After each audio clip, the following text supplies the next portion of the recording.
Counseling sessions are always confidential. The sessions that you see in this film are all recreations.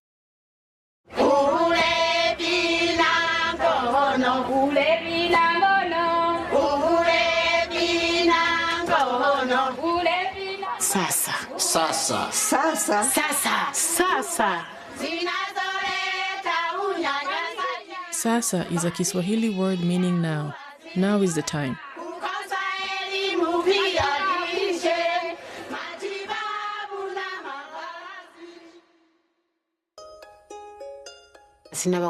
Before I got married, I wanted very much to marry a man who would give me peace, who would listen to me and love me, and when I give birth, he would care so much about the children. Almost 60% of all HIV infections in sub-Saharan Africa are women.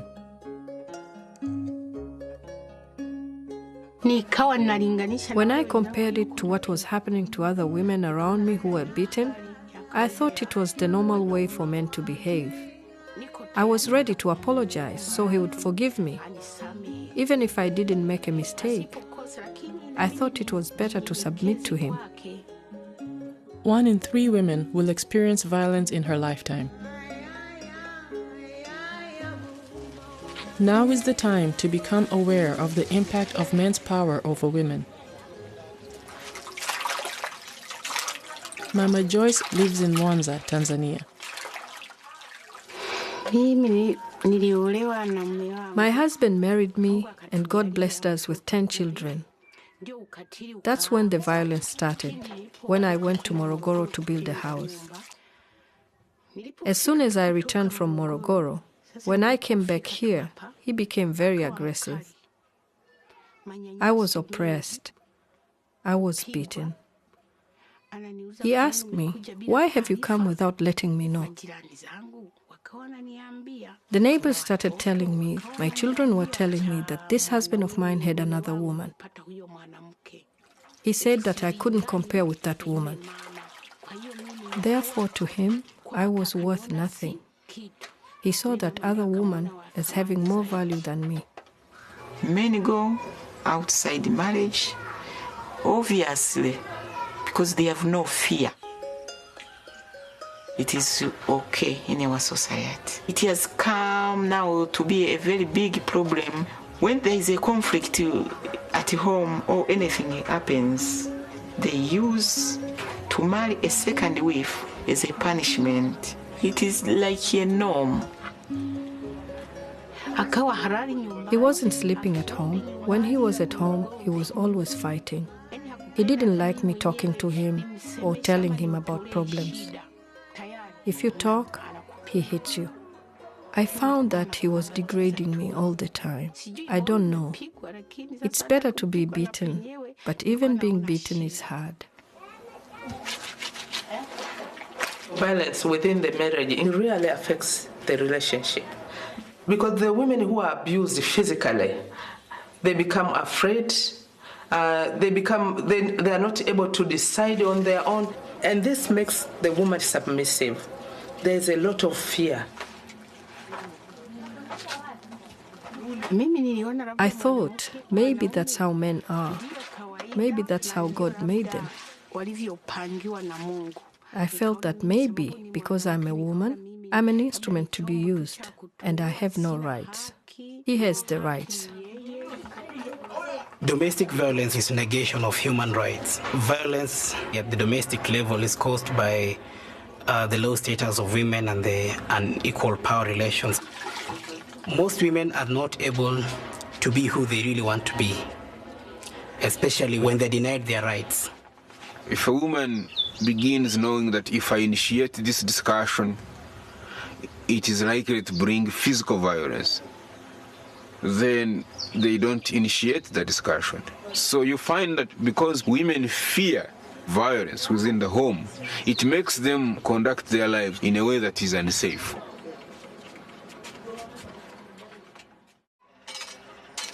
Josephine lives in Kampala, Uganda. At the time I got married, my father had been laid off and was no longer working. I had to remain home so my young siblings would get a chance of studying. My auntie, because she cared so much, told me that because I'd grown old, I should go and get married. I was 18 years old. My marriage was full of problems because my husband was very violent. He used to beat me a lot. I would run to my parents. When my parents refused to send me back with him, he would ask for his bride price to be returned. They didn't have anything to pay back. They had used everything. Young girls are a lot at risk. They do not have someone to turn to. Girls have been made to believe that they need someone for them to survive. Look at change.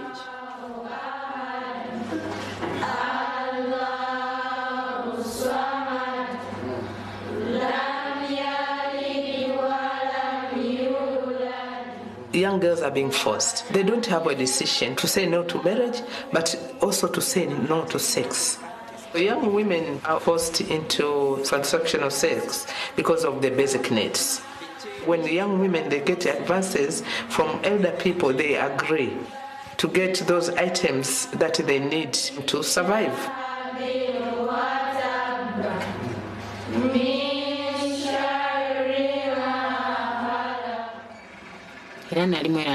I was very worried because I was hearing rumors. People were telling me about my husband's actions. Even some of the women he was having sex with had lost their partners. Whenever I would try to ask anything, especially about health, when I had started worrying that maybe he would get HIV, he wouldn't give me time. He wouldn't give me a chance to talk to him about it. He told me he couldn't use a condom because he paid bride price for me, and I came to produce children for him. And he did not know how we could use condoms and still produce children. I told him, maybe you have HIV because you've been having sex with other women. He beat me. When people begin talking about abstinence, being faithful, using condoms, you find that women are at a disadvantage. They know that initiating those discussions is likely to cause violence.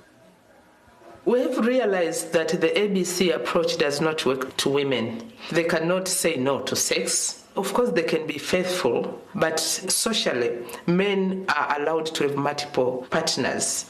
When you talk about condom, the women, they cannot have a decision for men to be wearing condom. I think we are missing the link when we talk with the ABC approach. He was the head of the family. I depended on him for everything. Whatever he decided had to be done. I found myself having sex with him by force. During that time, I had nothing to do. I had no power to refuse to have sex with him. When a woman gets married, the counseling is such that you must have sex when your husband wants you to have sex. And equal relations that women start off with, whatever the man says goes. And this also inhibits a woman from negotiating for sex. I had a friend. She became my great friend. That friend was the one who insisted I go and test. I wondered why she was telling me to go and test.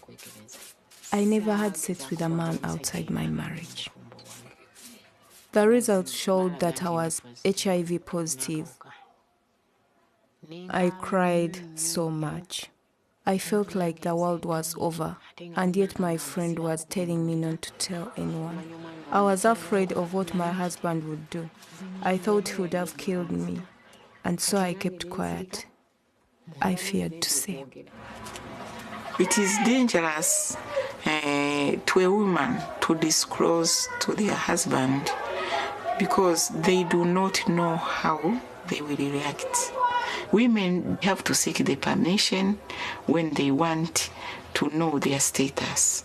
If they know their status, it is very difficult to reveal this to their spouses.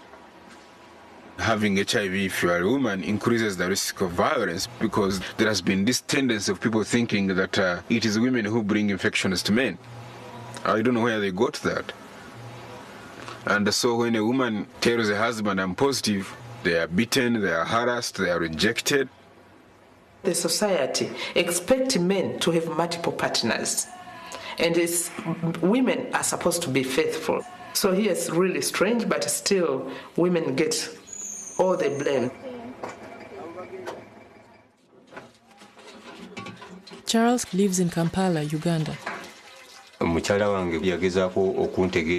wife tried to tell me we had HIV, but I lost my temper. We really fought a lot. The result was separation. We weren't experiencing any problems until we found out we were HIV positive. When she told me, that's when we started the wars. I knew that she had given me the disease.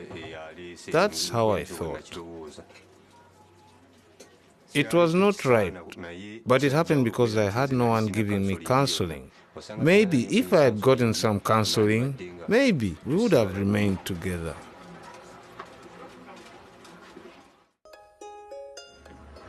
Now is the time to join our power with others to support women experiencing violence and those living with HIV/AIDS.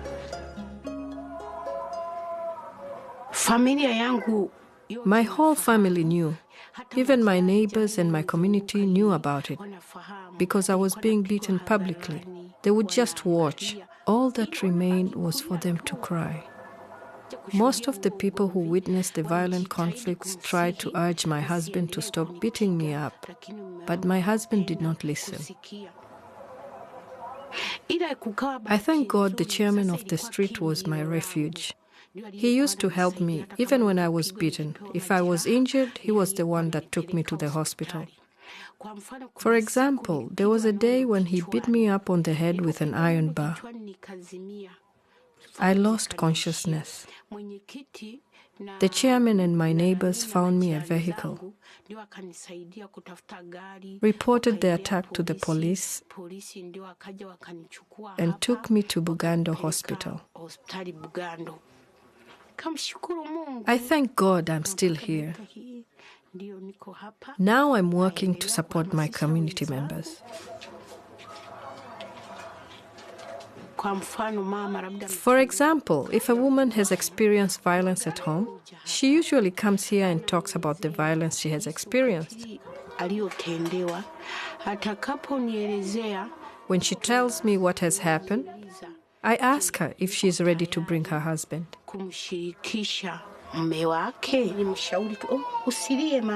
The community can help women by continuing supporting them, visiting them, talking with them. Allow people to talk about their situation. Allow women to share their experiences. When my co-wife and I were introduced, she decided to accept me. She liked me, and I liked her. We help each other. Even if he hasn't given me money, she would give me some. We lived like this until she got sick. When she got sick, my husband left. He left us. Really, it hurt me so much. Even now, I'm still hurting. I don't know what to do. According to our traditions, women, most of them depend on men. A spouse can quietly abandon the woman. They go to another house. But when I saw my co-wife getting sick, I thought I'd better help her. I advised her to go for a test. When she was tested, they found her HIV positive. In October, my co-wife died.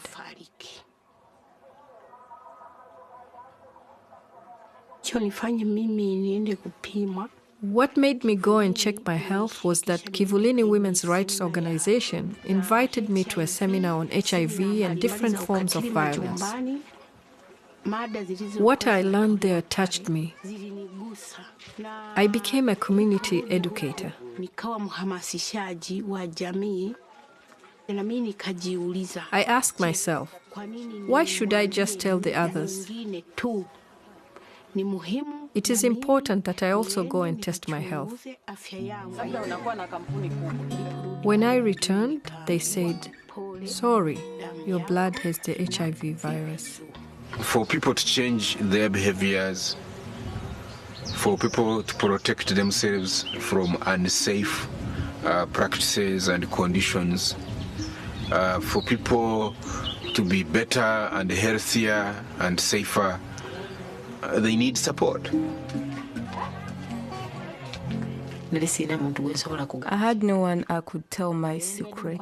If it was a friend, she would have run away. If it was a relative, he wouldn't have talked to me again. But I thought I would have told my mother because she had been seeing my situation. I felt so badly about it. Even when I think about it now, I feel sad inside my heart.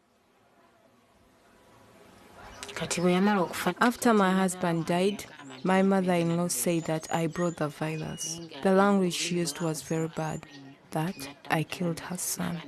They forced me to give up my children to them. My father took me and gave me a place to live until we struggled and got the children back.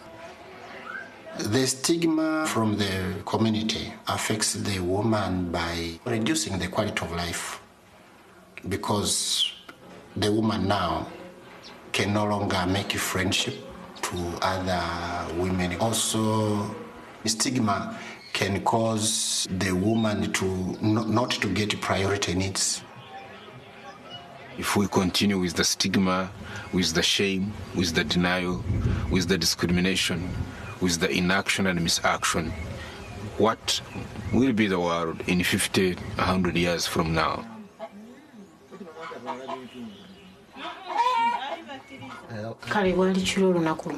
One night, I got out of bed. I fell down and became bedridden. I spent 8 months sick in bed. My mother and father did not know that I was HIV positive. But then my father suggested they take me to a witch doctor. I told him, no, I've tested and I'm HIV positive. And when I told them, I felt relieved. And when the counselor came to see me, she told me to join a group so I wouldn't stay at home and worry a lot. Joining the group has helped me. You gain confidence and stop thinking that you're the only person in this situation. Unity is power. Some people might feel stigma when they find out they are HIV positive. Sometimes when a person gets the virus, he feels like he is useless to the world. But if you tell him that he's still useful, he gets comfort. And then he has the power to do what he thought he couldn't.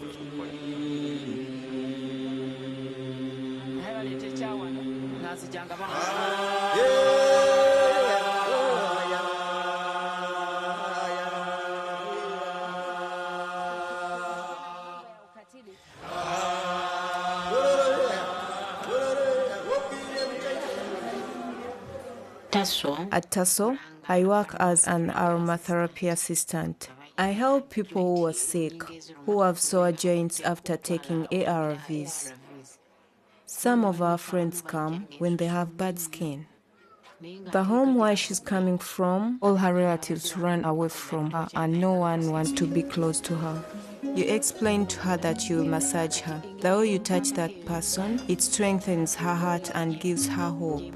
And she remembers, there are still people who will touch me.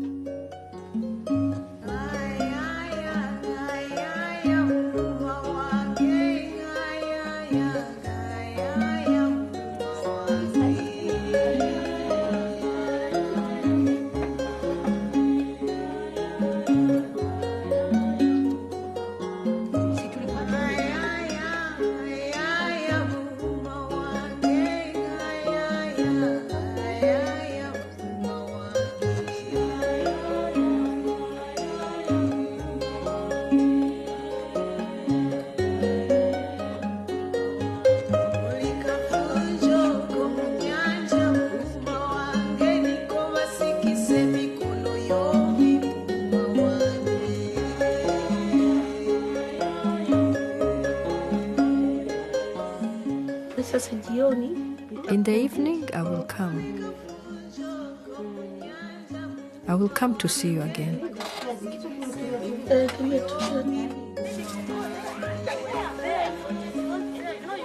Girls need more than the academic.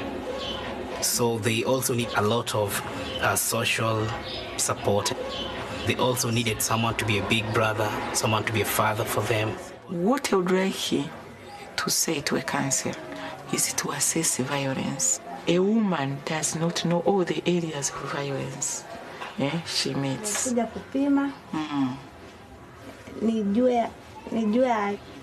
We have a great work helping them to make their plans. I think it's important to talk with those perpetrators of violence to help them overcome that kind of behavior. It's very important to educate men. In that, we try to find out what problems they have in their homes and we find solutions.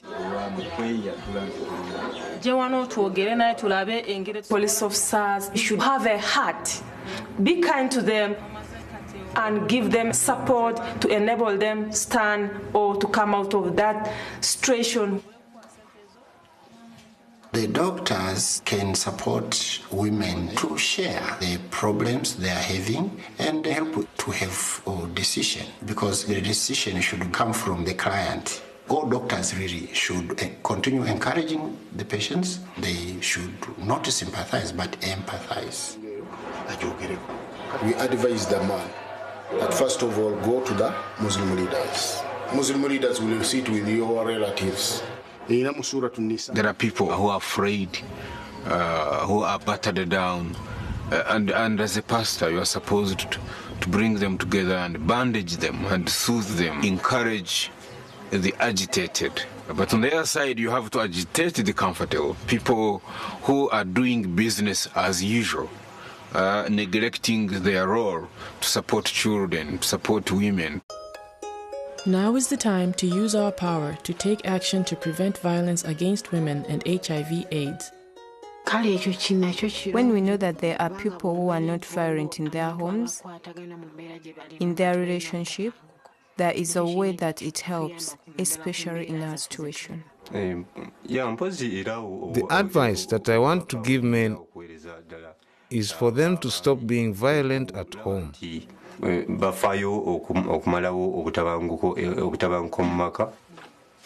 have never reached the point of being violent again.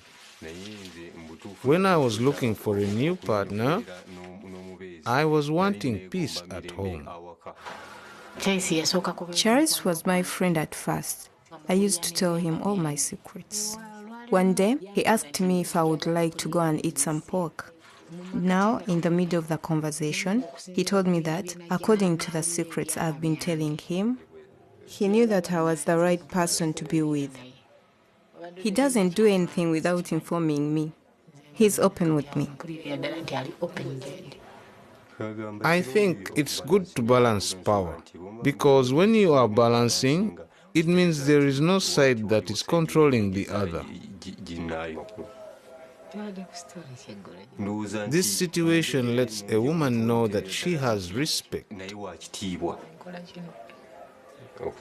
We talk about sex. If I don't want, he doesn't force me. I don't hide my worries from him. Sometimes, when I'm not in my normal moods, he sees and he cares, and he asks what's wrong. This relationship has given me peace, because he has brought back the hopes I had before my first marriage. It's more healthy when you have equal power within the relationship. When you go into a relationship, it's a commitment that will be happy, will be safe, will be communicating. We have to inform, train, and encourage people to see things differently, to appreciate people differently.